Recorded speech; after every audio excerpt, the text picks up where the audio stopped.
Capítulo 1. El primer suspiro. No fue el viento. Fue un suspiro. Y vino de piedra. Lo escuché por primera vez la mañana en que olvidé encender las velas del altar. El padre Ernesto ya había comenzado la misa. Su voz, rota por los años y la duda, resonaba entre los muros húmedos de la iglesia de San Elías. Yo corría entre los bancos vacíos, avergonzada. Cuando lo oí, un suspiro largo, profundo, húmedo, y no venía de ningún feligrés. Venía del altar. Más bien, de la estatua junto al altar. No era un sonido fuerte, pero tenía peso, como si el mármol hubiese contenido la respiración durante siglos, y, por fin, la hubiera soltado. Me detuve en seco. Giré el rostro. Allí estaba ella, la Virgen del Silencio, tallada en piedra pálida, con los ojos cerrados y los labios apenas entreabiertos. No se movía, no podía moverse, pero el aire a su alrededor vibraba. Nadie más pareció notarlo, o fingieron no hacerlo. El padre Ernesto, sin levantar la vista, murmuró el Evangelio. Las pocas ancianas que asistían a la misa continuaban rezando, arrodilladas, ajenas o ciegas. Pero yo, Lie, hija del campanero, no fui ciega. Yo sentí el aliento frío rozar mi cuello, y cuando me atreví a mirar a la estatua una vez más, su pecho se alzaba, lentamente, como si respirara. Esa noche no pude dormir. Cada vez que cerraba los ojos, escuchaba el suspiro, no de piedra, sino de carne. Soñé que la Virgen abría los ojos y que dentro de sus pupilas ardía un fuego negro. Me hablaba con voz rota, y aunque no entendía las palabras, me sentía marcada, tocada, elegida. Al despertar, el crucifijo sobre mi cama estaba en el suelo, y en la madera había una huella de mano, una mano hecha de ceniza. No se lo conté a mi padre, ni a nadie, pero desde ese día, en cada misa, antes de que el padre levante el cáliz, antes de que suene el amén, yo escucho el suspiro, siempre desde la piedra, y lo más extraño de todo es que, con cada nuevo suspiro, siento que la estatua se vuelve un poco menos piedra. Capítulo 2. La misa de los ausentes. Había bancos vacíos, pero se oían pasos. La siguiente misa fue más silenciosa de lo habitual, demasiado silenciosa, como si las paredes se aguantaran la respiración, como si el eco temiera regresar. El padre Ernesto hablaba más bajo que nunca. Apenas se le entendía. Las pocas ancianas presentes se arrodillaban con el cuerpo, pero no con el alma. Y aunque los bancos del fondo estaban vacíos, yo juro por la cruz que oí pasos. Pasos suaves, despacio, uno tras otro, como si alguien caminara por detrás de mí, como si alguien se detuviera justo detrás de mi cuello. Me di la vuelta con el corazón saltando. Nada, solo los bancos vacíos, alineados como cuerpos dormidos. Pero el sonido persistía, un crujido de madera, un susurro de sotana. Y luego, lo vi, Don Simón, el viejo Don Simón, con su bastón de roble, que solía sentarse en la tercera fila a la derecha. Solo que, Don Simón había muerto hacía 2 semanas. Yo misma toqué la campana en su funeral. Y sin embargo, ahí estaba, mirando hacia el altar, que, con los ojos vidriosos como agua estancada, y sin sombra, parpadeé, y desapareció. No se levantó, no caminó hacia la puerta, simplemente, se desvaneció. Me llevé las manos al pecho. Sentía frío, como si algo me hubiera atravesado. Tras la misa, corrí hacia el padre Ernesto. Le hablé de los pasos, de Don Simón, de la estatua. Él me miró como si ya supiera, como si hubiera esperado este momento. No los mires, me dijo, con una voz que no era la suya. Si ocupan sus asientos, es porque la estatua los llamó. ¿Quiénes son? Los que dejaron de rezar, pero no fueron perdonados. Esa noche, antes de dormir, me asomé por la ventana del campanario. La iglesia estaba vacía, o eso creí, porque cuando el reloj marcó las 3:33, vi a alguien encender una vela dentro del templo. Una figura, sola, de rodillas, con el rostro vuelto hacia la estatua, y la cabeza ladeada, como si escuchara algo que no debía. Desde entonces, cada vez que alguien falta a misa, los bancos no quedan vacíos, se ocupan por aquellos que ya no están. Capítulo 3. El sacerdote que temía al altar. El único que no miraba la estatua era el sacerdote. El padre Ernesto ya no subía al altar con paso firme. Sus rodillas temblaban. Su mirada evitaba el fondo de la iglesia. Sobre todo, jamás volvía la vista hacia la estatua. Yo lo observaba desde la sacristía, donde solía prepararle el vino de misa. Había algo roto en él. algo que no estaba así antes de que la estatua comenzara a respirar. Una mañana, lo encontré frente al confesionario, murmurando en latín con los ojos cerrados, como si intentara sellar un hechizo. Su sotana estaba manchada de cera negra. Le pregunté si estaba bien. No respondió. Solo dijo: no te acerques más a ella. ¿A quién?, le pregunté. Ella no es lo que parece. Lie. No fue esculpida, fue contenida. No supe qué quería decir. Pero esa noche, lo espié. Después del toque de campana, cuando todos ya dormían, el padre volvió a la iglesia. Caminó con pasos lentos hasta el altar. Sin luz, sin incienso, sin Biblia. Se arrodilló frente a la estatua. Temblaba, como un niño ante el castigo. Y dijo: yo no lo dije. Yo no conté el secreto. Por favor, no me mires más. La estatua. Claro, no respondió. Pero lo que ocurrió después, aún me quema en los recuerdos. Un ruido seco, como el de una piedra agrietándose. Y luego, un sonido gutural. Una exhalación, larga, grave, como si algo inmenso despertara. El padre Ernesto cayó al suelo, con las manos tapándose los oídos. Gritó, pero no de miedo. Gritó como si algo le hablara desde dentro. Corrí hacia él. Lo ayudé a levantarse. Sus ojos estaban en blanco, y de su boca escapaban fragmentos de una lengua desconocida, una lengua que no era humana. ¿Qué escuchaste?, le pregunté, cuando al fin pudo mirarme. Lo mismo que tú, susurró con voz ajena. El suspiro no viene de la estatua, viene de lo que está atrapado dentro. Y entonces entendí por qué el sacerdote ya no alzaba la vista al altar, porque en cada misa sentía que estaba siendo observado. Capítulo 4. Los suspiros que respondían. Lia rezó, y la estatua respondió. Yo nunca fui una santa, ni siquiera una buena creyente, pero esa tarde recé con un miedo que no conocía, un miedo tan antiguo, tan hondo, que no venía del corazón, venía de los huesos. La iglesia estaba vacía, el sol moría entre los vitrales, tiñendo de rojo el mármol del altar. La estatua, como siempre, permanecía inmóvil, o eso parecía. Me arrodillé sin entender por qué. Algo dentro de mí, una fuerza, un temblor, un llamado, me empujaba a hablar. No con la boca, sino con el alma. No sé quién eres, susurré, pero yo te escuché respirar. Y tú me viste soñar. Un silencio espeso me envolvió. No el silencio de una iglesia vacía, sino uno, vivo, que respira contigo, que espera que termines de hablar, para contestarte. Entonces ocurrió. Un leve crujido, como si los músculos de piedra se despertaran. El aire se volvió denso, caliente, casi humano. Y luego, el suspiro, no como los anteriores. Este llevaba palabras, no en voz alta, no en español, pero las entendí. No con los oídos, sino con el alma.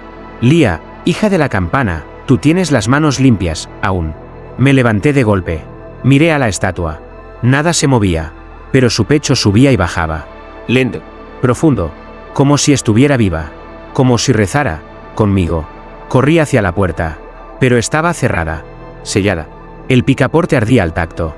Entonces escuché algo más, un segundo suspiro, este más débil, más humano, y no venía de la estatua, venía de dentro de mí. Me miré al espejo de la sacristía, y detrás de mi reflejo, la estatua tenía los ojos abiertos, y lloraba. Aquella noche, soñé con un libro escrito en ceniza. Una página se repetía una y otra vez. Los suspiros son respuestas, pero solo para quienes se atreven a preguntar con el alma desnuda. Capítulo 5. El confesionario que ardió sin fuego. Un secreto dicho en voz alta puede incendiar el alma. Aquel domingo, la misa comenzó con una inquietud invisible. Nadie hablaba de ello, pero todos lo sentían. El aire estaba más espeso. El incienso no se elevaba, se enroscaba como una serpiente en el techo. Y la estatua, la estatua respiraba más rápido que nunca. La señora Tomasa, viuda y devota, se sentó en la primera fila. Traía en los ojos una culpa que parecía no caberle en el cuerpo. Cuando el padre Ernesto terminó de leer el Evangelio, ella se levantó temblando y se dirigió al confesionario. Todos los ojos la siguieron, no por juicio, sino por una especie de presentimiento antiguo, como si lo que estaba a punto de decir no debía ser escuchado por oídos humanos. Me acerqué a la sacristía, pero no pude evitar espiar. Me escondí tras el cortinaje de lino, con el corazón latiendo en las sienes. No escuché palabras, pero vi cómo, apenas Tomasa cerró la puerta del confesionario, el aire dentro de él cambió. Se volvió oscuro, denso, como si alguien, o algo más, se hubiese sentado con ella. El padre Ernesto no decía nada. Sudaba. Sus labios se movían, pero no pronunciaban oración alguna. Y entonces, el confesionario crujió, como si ardiera por dentro. Pero no había fuego, no había llamas, solo humo, un humo negro, espeso, que salía de las rendijas y olía a algo más que madera. Olía a pecado revelado. Corrí hacia ellos. La señora Tomasa había desmayado. El padre Ernesto sangraba por la nariz. Y el confesionario seguía humeando. Cuando logré abrir la puerta, encontré en el banco interior una sola palabra, tallada con uñas sangrantes. Perdón. Esa noche, Tomasa no volvió a casa. Dicen que huyó del pueblo. Dicen que enloqueció. Pero yo sé que no fue eso. Yo vi como algo dentro de ella se quebró. Como si la estatua hubiera escuchado su confesión. Y no la hubiera perdonado. Desde entonces, nadie se confiesa en San Elías. Porque se rumorea que si tu pecado es demasiado oscuro, el confesionario arde por dentro. Y no siempre deja salir a quien lo ocupa. Capítulo 6. El Evangelio que cambió de palabras. La palabra de Dios no debería sangrar. Todo comenzó con una mancha. Una pequeña gota oscura sobre la página del Evangelio según San Juan. Pensé que era tinta. O tal vez cera. Pero cuando pasé el dedo por encima, era espesa, caliente y olía a hierro. Era sangre. El libro sagrado, abierto sobre el atril del altar, sangraba por una sola frase subrayada en rojo. Y la palabra se hizo carne. El padre Ernesto lo notó, pero no dijo nada. Solo cerró el libro con una fuerza innecesaria y prosiguió la misa sin leerlo. Lo supe de inmediato. Estaba asustado. No por la sangre, sino por lo que vendría después. Esa noche, me colé en la iglesia. Llevaba una linterna y el corazón hecho un tambor. Fui directo al atril. Abrí el Evangelio. Y lo que encontré no era lo que recordaba. Las palabras habían cambiado. Donde antes decía, el verbo era con Dios. Ahora decía, el aliento era castigo para los tibios. Volví la página. Cada versículo estaba transformado. Más oscuro. Más directo. Más amenazante. No eran metáforas. Eran advertencias. Sentí un escalofrío en la nuca. Giré. La estatua de la Virgen seguía allí, inmóvil. Pero el aire frente a su boca temblaba. Como si hubiera pronunciado aquellas frases.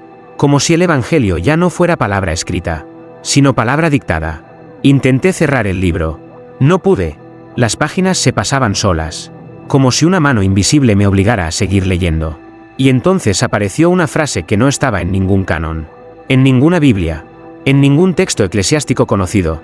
Cuando el aliento de piedra hable, los vivos olvidarán rezar. Me alejé corriendo, temblando, sin mirar atrás, pero aún con los ojos cerrados. Las palabras seguían grabadas en mi mente. Y en mis sueños. Desde aquella noche, cada vez que el padre Ernesto abre el Evangelio, las palabras son distintas. Y algunos fieles juran que lo escucharon leer frases que no estaban en ningún idioma humano. Capítulo 7. La niña que no podía cerrar los ojos. Después de mirar la estatua, no volvió a parpadear. Se llamaba Emilia. Tenía apenas 8 años y un silencio que la envolvía como una túnica. Venía todos los domingos con su abuela.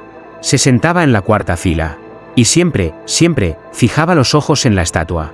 Los otros niños jugaban con las cuentas del rosario o se dormían durante la homilía. Pero Emilia no se movía. No pestañeaba. No respiraba como los demás. Y una mañana, tras la misa, sucedió lo imposible. No puede cerrar los ojos, gritó su abuela. Dios mío. No puede. La encontraron de rodillas, frente al altar, los párpados abiertos como puertas rotas, la mirada fija en el rostro de piedra de la Virgen, y una sonrisa pequeña, demasiado quieta. La llevaron al hospital del pueblo. Los médicos no hallaron nada. Ningún espasmo. Ningún trauma. Solo un diagnóstico imposible.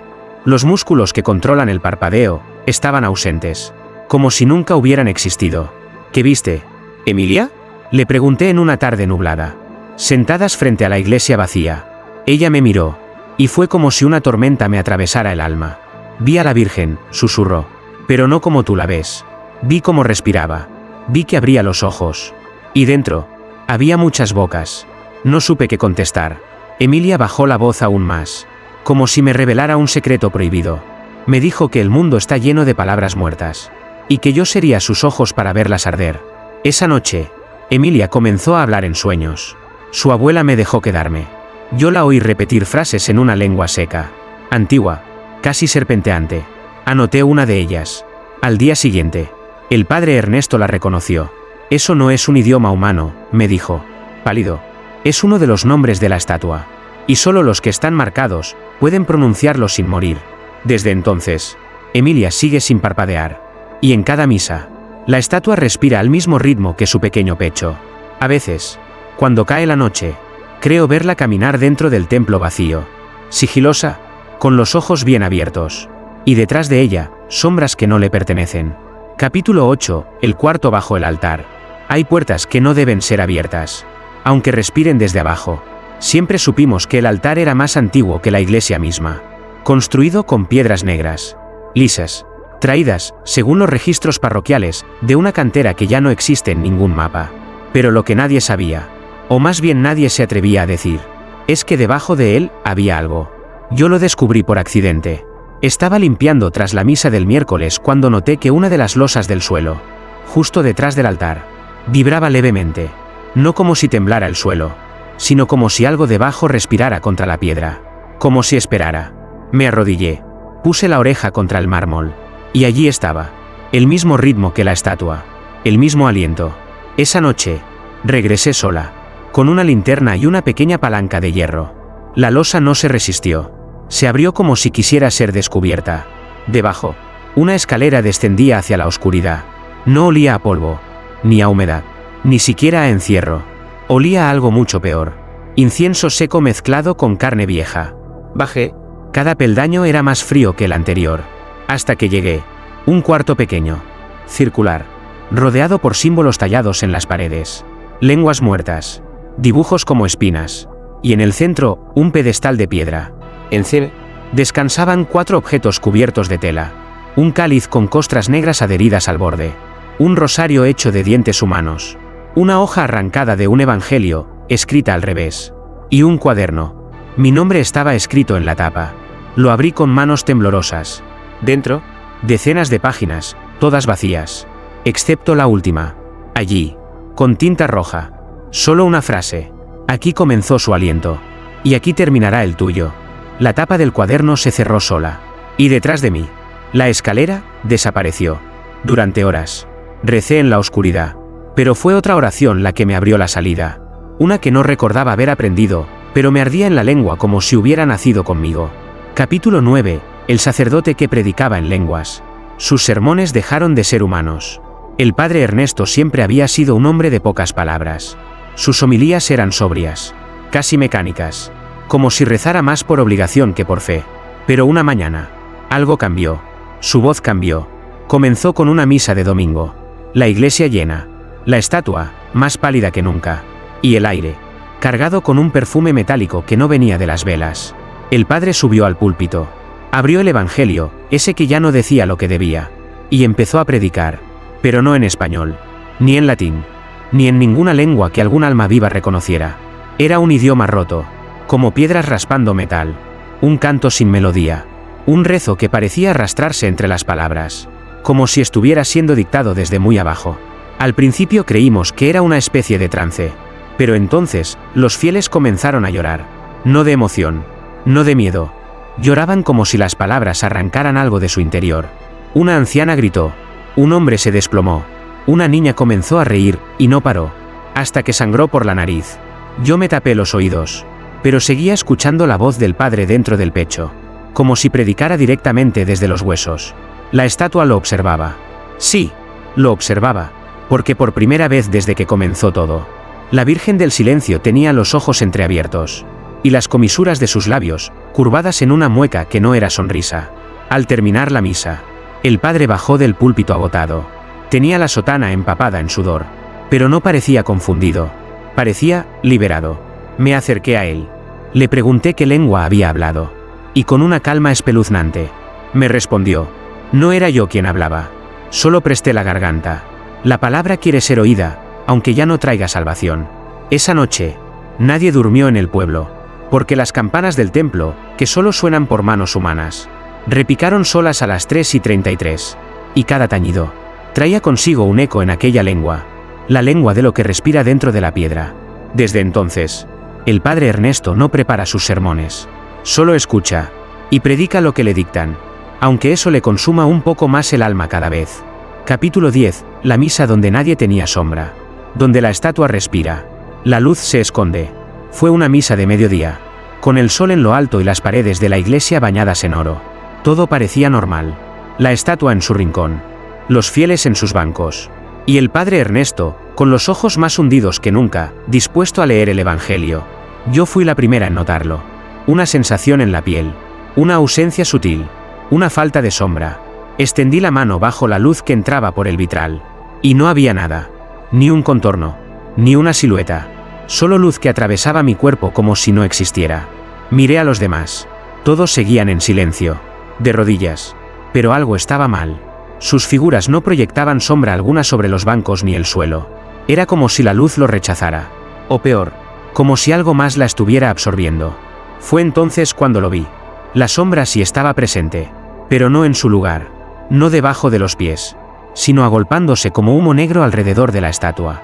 Cientos de sombras, deslizándose como tinta líquida por el mármol de la Virgen. Trepan por su base, cubren sus manos, rodean su rostro, como si volvieran a casa. El padre Ernesto no se inmutó. Siguió leyendo con voz hueca, pero las palabras, como en mis pesadillas, no eran de la Biblia, eran de otro texto, uno que no se escribe con tinta, sino con oscuridad. Los fieles comenzaron a murmurar.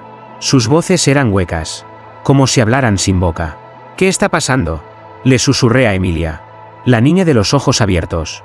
Ella me respondió sin mirar. Es que hoy no vinieron ellos, vinimos nosotros. Los otros siempre han estado aquí, esperando que alguien se quede sin sombra. El sol brillaba más fuerte que nunca afuera, pero dentro del templo, la luz no tocaba a nadie, solo iluminaba a la estatua, y su rostro parecía sonreír. Cuando terminó la misa, salimos todos, callados, lentos, como si arrastráramos algo invisible. Una anciana se detuvo en la puerta. Gritó: «Mi sombra, no me sigue, no me sigue». Y tenía razón. Su sombra seguía allí dentro, quieta al pie de la estatua, como si ya no le perteneciera. Desde entonces, cuando entro a la iglesia, llevo un espejo en el bolsillo, para asegurarme, al salir, de que algo no se haya quedado atrás. Algo que se parece a mí, pero ya no soy yo. Capítulo 11. El aceite que brotaba del pecho de piedra. La estatua sangraba aceite, solo cuando alguien mentía durante la misa. Al principio creímos que era humedad. Una gota espesa que descendía lentamente desde el pecho de la estatua. Brillaba bajo la luz de las velas. Oscura, densa, como si el mármol llorara ceniza líquida. Pero luego llegó el olor. No a incienso, ni a cera, sino a carne quemada mezclada con mirra podrida. «Es aceite sagrado», dijo una anciana. «Eso no es aceite», susurró Emilia. «Es advertencia». Esa mañana, durante la misa, el fenómeno se repitió. Cada vez que alguien se levantaba para comulgar, una gota caía del pecho de la Virgen, dibujando una línea oscura sobre su vestido de piedra. Y entonces lo entendí. No era sangre, era juicio, y solo brotaba cuando alguien mentía frente al altar. El primero fue don Ramiro, el comerciante, el que siempre decía «yo no robo», pero cambiaba las balanzas para pesar el pan. La estatua supuró. Luego fue Inés, la joven catequista, la que se juraba virgen ante Dios, pero recibía cartas a escondidas de un seminarista. Otra gota descendió. El padre Ernesto no parecía sorprendido, solo más agotado, como si llevara años viendo esa maldición manifestarse, y ya no tuviera fuerza para detenerla. Me acerqué a él. Le pregunté desde cuándo ocurría. Me miró como quien se despide. Desde el día en que mentí por primera vez ante el altar. Desde que dije amén, sin creer. Le ofrecí limpiar el líquido con un paño de lino. Él me detuvo. «No lo toques. Quema la piel y la memoria». Ignoré su advertencia. Cuando todos se fueron, me acerqué al pie de la estatua. La mancha aún brillaba. Tibie. Toqué con un dedo. No dolió. No al principio. Pero esa noche, en mis sueños, reviví cada mentira que dije en mi vida. Una por una. Y en cada una, la estatua me observaba, como si hubiera estado allí, siempre, respirando detrás de mi sombra. Desde entonces, el altar huele distinto. El aceite ya no brota solo durante la misa. A veces aparece por la noche, cuando alguien en el pueblo oculta un pecado nuevo. Y la piedra lo sabe.